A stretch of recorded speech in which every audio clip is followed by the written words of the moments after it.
Hello, my brothers and sisters. Welcome to the first ever Off the Beaten Path broadcast.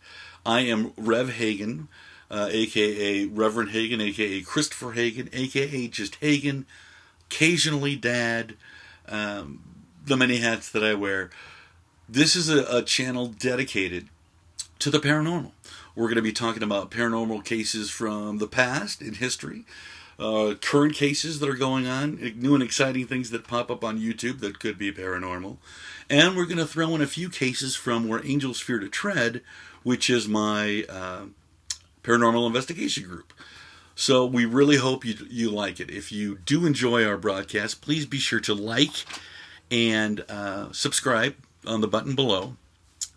Today, however, we're going to be talking about, in our first case, the Tunguska Blast of 1908. Now, you may be saying to yourself, Hagen, what is the Tunguska Blast of 1908? Well, I'm glad you asked, because I didn't know either until 1984, when I watched Ghostbusters, when Dan Aykroyd's character says to Harold Ramis's character, after they've defeated Ghost of the Gozerian and he's still covered in dog, Dan Aykroyd says to him, and I'm going to look off camera because I'm going to read the exact quote because I think that's important.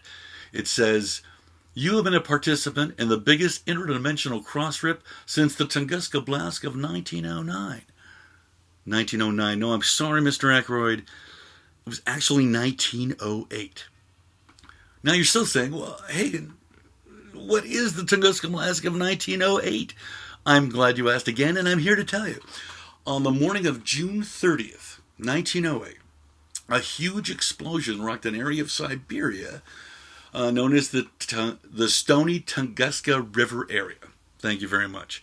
It was 10 to 15 megatons, or it was the equivalent, of 10 to 15 megatons of TNT. Not tons. Megatons. Thank you. It leveled 500,000 acres of pine forest. It killed off instantly a reindeer herd that was apparently something like 100,000 strong. I know you think I'm talking crazy with that number, but I'm pretty sure that's fairly correct. Some of the other crazy things about this, now remember, this is 1908. Some of the crazy things about this, there was no impact crater like a bomb or a meteor coming down.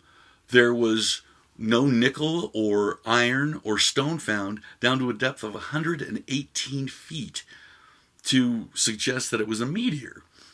The other interesting thing about this, since it happened in 1908, the investigative team did not get there till 1927.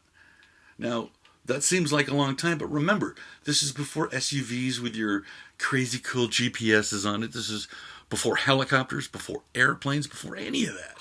They literally had to trek out there to find out what had happened so long ago.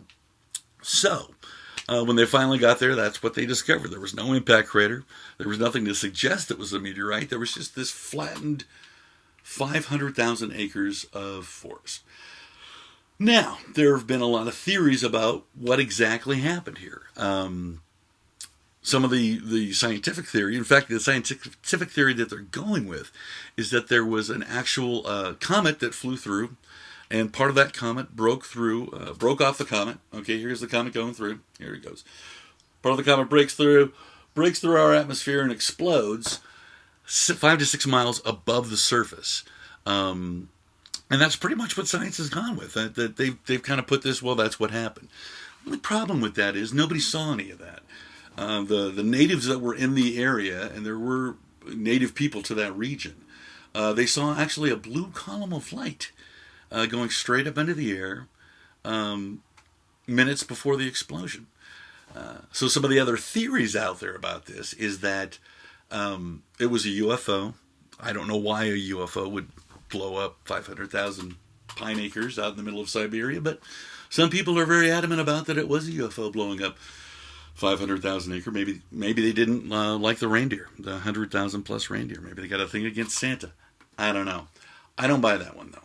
My favorite theory, even though none of this can be proved, but my favorite theory is the theory that involves Nikolai Tesla. Yes, that Nikolai Tesla, He had been experimenting with a giant tower that he had built in Rhode Island. And his theory was that he could shoot electricity into the ground, right? Or shoot a ray into the ground, or particles into the ground, causing electricity, and have that pop up anywhere on the planet. Here's the planet again. Anywhere on the planet that he wanted, and cause mass destruction, right? A lot of people thought he was full of hooey. The same time that he's doing all this, a guy named Peary is about to discover the North Pole. Now, take that with a grain of salt. He didn't actually discover the North Pole until the following winter. He had fallen back to one of his islands. So Tesla thought, what a great idea to try my machine. A whole world's watching this guy going for the North Pole. He's set up on his island. I'll go ahead and do it. We'll destroy a little area near him, and that'll show the world that my ray actually works. Well, of course, it didn't. That didn't happen. But the interesting thing is the Tesla event is a direct line that runs over Peary's camp and over to the Tunguska region of Siberia. That's where the Tunguska Blast was. So that's the theory that I love to pieces, that it was Tesla, the mad genius, or just the genius period, that could have given us unlimited free energy and all that neat stuff, that tested his ray, and it frankly got a little out of hand. So those are the theories, the kind of the three biggest theories out there. There's other ones, like there was, we were destroying some interdimensional thing.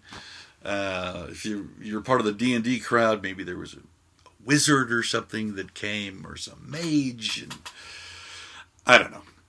But those are the three theories that I like the best. I really hope you enjoyed my show, Off the Beaten Path. Please, please, please hit like and subscribe. Leave me a comment down below on maybe some cases that you'd like to see. You can obviously tell that this is nothing but a quality broadcast by the incredible amount of money that we can dump into this.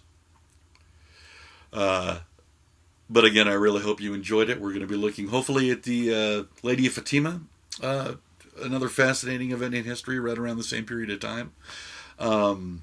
There's been an awful lot of crazy cube UFO sightings in 2016 that we'll take a look back at. Kind of a Borg thing going on there.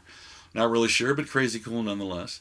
And we'll be looking at ghost stories too. This is not just a UFO kind of gig. This is all the paranormal, ghost stories, cryptoids, UFOs, strange events. Anything you want to see, you let me know in the comments down below. Have a great day, and you keep those heads up, my brothers and sisters.